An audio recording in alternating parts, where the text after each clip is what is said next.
بسم اللہ الرحمن الرحیم۔ السلام علیکم ورحمۃ اللہ وبرکاتہ۔ میرٹ آف لائف کے پیارے ناظرین، امید کرتی ہوں کہ آپ لوگ بالکل خیریت سے ہوں گے اور اللہ تعالیٰ کے فضل و کرم سے اپنے گھروں میں محفوظ ہوں گے۔ عنوان شروع کرنے سے پہلے میری آپ لوگوں سے گزارش ہے کہ میری اس ویڈیو کو لائک کریں، سبسکرائب کریں اور ساتھ لگے ہوئے بیل آئیکن کو پریس کریں تاکہ میری ہر نئی آنے والی ویڈیو کا نوٹیفیکیشن آپ کو بر وقت مل سکے۔ حضرت حذیفہ رضی اللہ تعالیٰ عنہ سے روایت ہے کہ حضور صلی اللہ علیہ وآلہ وسلم نے ارشاد فرمایا کہ قیامت کے قریب 72 باتیں پیش آئیں گی۔ لوگ نمازیں غارت کرنے لگیں گے، یعنی نمازوں کا اہتمام رخصت ہو جائے گا۔ یہ بات اگر اس زمانے میں کہی جائے تو کوئی زیادہ تعجب کی بات نہیں سمجھی جائے گی، اس لیے کہ آج مسلمانوں کی اکثریت ایسی ہے جو نماز کی پابند نہیں ہے۔ لیکن حضور صلی اللہ علیہ وآلہ وسلم نے یہ بات اس وقت ارشاد فرمائی تھی جب نماز کو کفر اور ایمان کے درمیان حد فاصل قرار دیا گیا تھا۔ اس زمانے میں مومن کتنا ہی برے سے برا ہو، فاسق و فاجر ہو، بدکار ہو، لیکن نماز نہیں چھوڑتا تھا۔ اس زمانے میں آپ صلی اللہ علیہ وآلہ وسلم نے ارشاد فرمایا کہ لوگ نمازیں غارت کرنے لگیں گے، امانت ضائع کرنے لگیں گے، یعنی جو امانت ان کے پاس رکھی جائے گی اس میں خیانت کرنے لگیں گے، سود کھانے لگیں گے، جھوٹ کو حلال سمجھنے لگیں گے، یعنی جھوٹ ایک فن اور ہنر بن جائے گا، معمولی باتوں پر خون ریزی کرنے لگیں گے، ذرا سی بات پر دوسرے کی جان لے لیں گے، اونچی بلڈنگیں بنائیں گے، دین بیچ کر دنیا جمع کریں گے، قطع رحمی یعنی رشتہ داروں سے بدسلوکی ہوگی، انصاف نایاب ہو جائے گا، جھوٹ سچ بن جائے گا، لباس ریشم کا پہنا جائے گا، ظالم عام ہو جائے گا، طلاقوں کی کثرت ہوگی، ناگہانی موت عام ہو جائے گی، یعنی ایسی موت عام ہو جائے گی جس کا پہلے سے پتہ نہیں ہوگا، بلکہ اچانک پتہ چلے گا کہ فلاں شخص ابھی زندہ ٹھیک ٹھاک تھا اور اب مر گیا۔ خیانت کرنے والے کو امین سمجھا جائے گا، امانت دار کو خائن سمجھا جائے گا، یعنی امانت دار پر تہمت لگائی جائے گی کہ یہ خائن ہے، جھوٹے کو سچا سمجھا جائے گا، سچے کو جھوٹا سمجھا جائے گا، تہمت درازی عام ہو جائے گی، یعنی لوگ ایک دوسرے پر جھوٹی تہمتیں لگائیں گے، بارش کے باوجود گرمی ہوگی، لوگ اولاد کی خواہش کرنے کی بجائے اولاد سے کراہیت کریں گے، یعنی جس طرح لوگ اولاد ہونے کی دعائیں کرتے ہیں اسی کے بجائے لوگ یہ دعائیں کریں گے کہ اولاد نہ ہو۔ چنانچہ آج دیکھ لیں کہ خاندانی منصوبہ بندی ہو رہی ہے اور یہ نعرہ لگا رہے ہیں کہ بچے دو ہی اچھے۔ کمینوں کے ٹھاٹھ ہوں گے، یعنی کمینے لوگ بڑے ٹھاٹھ سے عیش و عشرت کے ساتھ زندگی گزاریں گے۔ شریفوں کا ناک میں دم آ جائے گا، یعنی شریف لوگ شرافت کو لے کر بیٹھیں گے تو دنیا سے کٹ جائیں گے۔ امیر اور وزیر جھوٹ کے عادی بن جائیں گے، یعنی سربراہ حکومت اور اس کے ایمان و انصار اور وزراء جھوٹ کے عادی بن جائیں گے اور صبح و شام جھوٹ بولیں گے۔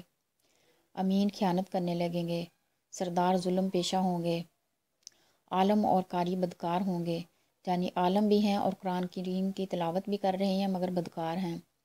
لوگ جانوروں کی کھالوں کا لباس پہنیں گے مگر ان کے دل مردار سے زیادہ بدبودار ہوں گے، یعنی لوگ جانوروں کی کھالوں سے بنے ہوئے اعلیٰ درجے کے لباس پہنیں گے لیکن ان کے دل مردار سے زیادہ بدبودار ہوں گے اور ایلوویرا سے زیادہ کڑوے ہوں گے۔ سونا عام ہو جائے گا، چاندی کی مانگ ہوگی، گناہ زیادہ ہو جائیں گے، امن کم ہو جائے گا، قرآن کریم کے نسخوں کو آراستہ کیا جائے گا اور اس پر نقش و نگار بنایا جائے گا۔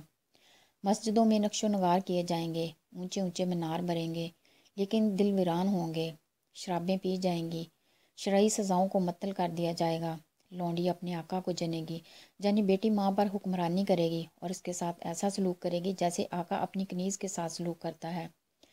جو لوگ ننگے پاؤں ننگے بدن غیر مہذب ہوں گے وہ بادشاہ بن جائیں گے، یعنی کمینے اور نیچ ذات کے لوگ جو نسب اور اخلاق کے اعتبار سے کمینے اور نیچے درجے کے سمجھے جاتے ہیں اور سربراہ بن کر حکومت کریں گے۔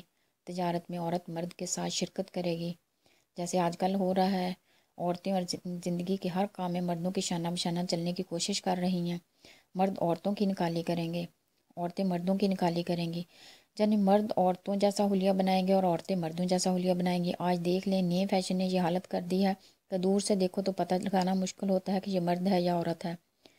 غیر اللہ کی قسمیں کھائی جائیں گی، یعنی قسم تو صرف اللہ کی یا اللہ کی صفت کی اور قرآن کی کھانا جائز ہے، دوسری چیزوں کی قسم کھانا حرام ہے، لیکن اس وقت لوگ اور چیزوں کی قسمیں کھائیں گے، مثلا تیرے سر کی قسم، تیرے باپ کی قسم، غوث پاک کی قسم، مولا علی کی قسم وغیرہ وغیرہ۔ مسلمان بھی بغیر کہے جھوٹی گواہی دینے کو تیار ہوگا۔ لفظ بھی کے ذریعہ یہ بتا دیا کہ لوگ تو یہ کام کرتے ہی ہیں، لیکن اس وقت مسلمان بھی جھوٹی گواہی دینے کو تیار ہو جائیں گے۔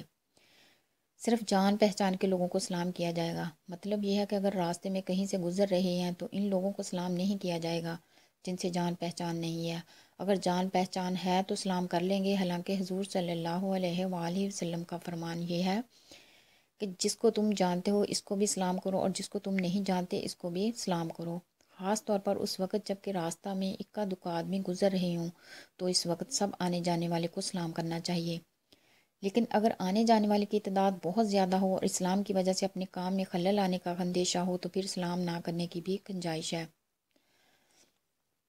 لیکن ایک زمانہ ایسا آئے گا کہ اکا دکا آدمی گزر رہے ہوں گے تب بھی سلام نہیں کریں گے اور سلام کا رواج ختم ہو جائے گا۔ غیر دین کے لیے شرعی علم پڑھا جائے گا، یعنی شرعی علم دین کے لیے نہیں بلکہ دنیا کے لیے پڑھا جائے گا، اور مقصد یہ ہوگا کہ اس کے ذریعے ہمیں ڈگری مل جائے گی، ملازمت مل جائے گی، پیسے مل جائیں گے، عزت اور شہرت حاصل ہو جائے گی۔ ان مقاصد کے لیے دین کا علم پڑھا جائے گا۔ آخرت کے کام سے دنیا کمائی جائے گی۔ مال غنیمت کو ذاتی جگیر سمجھ لیا جائے گا۔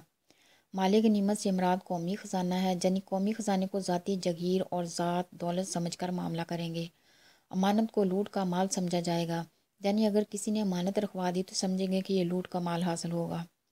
زکوٰۃ کو جرمانہ سمجھا جائے گا۔ سب سے رذیل آدمی قوم کا لیڈر اور قائد بن جائے گا، یعنی قوم میں جو شخص سب سے زیادہ رذیل اور بد خصلت انسان ہوگا اس کو قوم کے لوگ اپنا قائد اور اپنا ہیرو اور اپنا سربراہ بنا لیں گے۔ آدمی اپنے باپ کی نافرمانی کرے گا، آدمی اپنی ماں سے بدسلوکی کرے گا، دوست کو نقصان پہنچانے سے گریز نہیں کرے گا، بیوی کی اطاعت کرے گا۔ بدکاروں کی آوازیں مسجدوں میں بلند ہوں گی۔ گانے والی عورتوں کی تعظیم و تکریم کی جائے گی، یعنی جو عورتیں گانے بجانے کا پیشہ کرنے والی ہیں ان کی تعظیم اور تکریم کی جائے گی اور ان کو بلند مرتبہ دیا جائے گا۔ گانے بجانے اور موسیقی کے آلات کو سنبھال کر رکھا جائے گا۔ سرراہ شرابیں پی جائیں گی، ظلم کو فخر سمجھا جائے گا، انصاف بکنے لگے گا، یعنی عدالتوں میں انصاف فروخت ہوگا، لوگ پیسے دے کر اس کو خریدیں گے۔ پولیس والوں کی کثرت ہو جائے گی۔ قرآن کریم کو نغمہ سرائی کا ذریعہ بنا لیا جائے گا، یعنی موسیقی کے لیے میں قرآن کی تلاوت کی جائے گی تاکہ اس کے ذریعہ ترنم کا خط اور مزہ حاصل ہو، اور قرآن کی دعوت اور اس کو سمجھنے یا اس کے ذریعہ اجر و ثواب حاصل کرنے کے لیے تلاوت نہیں کی جائے گی۔ درندوں کی کھال استعمال کی جائے گی۔ امت کے آخری لوگ اپنے سے پہلے لوگوں پر لعن طعن کریں گے، یعنی ان پر تنقید کریں گے اور ان پر اعتماد نہیں کریں گے، اور تنقید کرتے ہوئے یہ کہیں گے کہ انہوں نے یہ بات غلط کہی اور یہ غلط طریقہ اختیار کیا۔ چنانچہ آج بہت بڑی مخلوق صحابہ رضی اللہ تعالیٰ عنہ کی شان میں گستاخیاں کر رہی ہیں۔ بہت سے لوگ ان کی شان میں گستاخیاں کر رہے ہیں جن کے ذریعہ یہ دین ہم اور تم تک پہنچا، اور ان کو بیوقوف بتا رہے ہیں کہ وہ لوگ قرآن و حدیث کو نہیں سمجھتے، دین کو نہیں سمجھتے۔ آج ہم نے دین کو صحیح سمجھا ہے۔ یا تو تم پر سرخ آندھی اللہ تعالیٰ کی طرف سے آ جائے، یا زلزلے آ جائیں، یا لوگوں کی صورتیں بدل جائیں، یا آسمان سے پتھر برسیں، یا اللہ تعالیٰ کی طرف سے کوئی اور عذاب آ جائے۔ اب آپ ان علامات میں سے غور کر کے دیکھیں گے یہ سب علامات ایک ایک کر کے کس طرح ہمارے معاشرے پر سچی ثابت ہو رہی ہیں۔ اس وقت جو عذاب ہم پر مسلط ہے وہ در حقیقت انہی بدعمالیوں کا نتیجہ ہے۔ تو ناظرین، آپ لوگوں کے قیمتی وقت کا بہت بہت شکریہ۔ اسی کے ساتھ میں آپ لوگوں سے اجازت چاہتی ہوں۔ آپ لوگ جہاں بھی رہیں خوش و کرم رہیں، آباد رہیں، ہنستے مسکراتے ہیں۔ اللہ ہم سب کا حامی و ناصر ہے۔